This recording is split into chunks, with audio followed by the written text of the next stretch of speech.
Filmləri hər birimiz sevirik. Qorxu, döyüş, dram və s. Ancaq bu filmlərin hazırlanması haqqında bir çoxumuz fikir sahibi deyilik. Məsələn, bu filmlərin çəkilişində hərəkətli səhnələr üçün xüsusi kameralardan istifadə edildiyini, filmlərdə gerçək olduğuna inandığımız səhnələrin əslində sadəcə kompüter qrafikası olduğunu bir çoxunuz eşitməmisiniz belə. Bu dəfə sizə hərəkətli səhnələrin çəkilişi üçün istifadə olunan bu kameraların sonuncu modelini hansı canlının nümunə alaraq hazırladıklarından bəhs edəcəyik. It's the Gallows Camp. Let me give you a quick demonstration. The effect is amazing. The jobs have been coming in like crazy. I don't ever leave her at home anymore.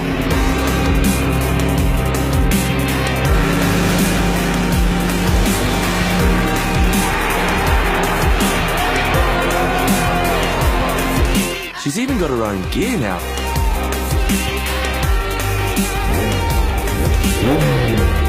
Come on, Lizzie, you can do this, girl.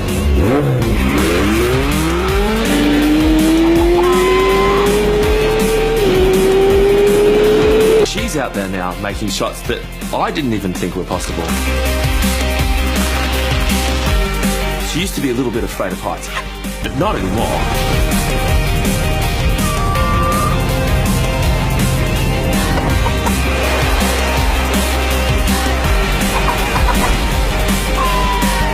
She's just the best thing that's ever happened to me.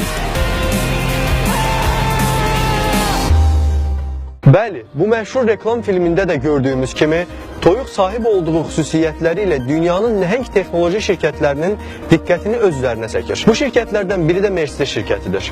Mercedes şirkəti avtomobillərindəki komfortu artırmaq üçün toyuğu nümunə götürür. Toyuq hərəkət edərkən beyni sarsılıb zərər görməməsi üçün başı bədənindən ayrı hərəkət edir. Boynunun sahib olduğu xüsusiyyət sayəsində toyuq çox sarsıntıya məruz qalsa belə başı bu zərbələri hiss etmir. Toyuğun sahib olduğu bu üstün yaradılış nümunəsini öz avtomobillərində tətbiq edən Mercedes şirkəti bununla daha komfortlu nəticələr əldə etmişdir.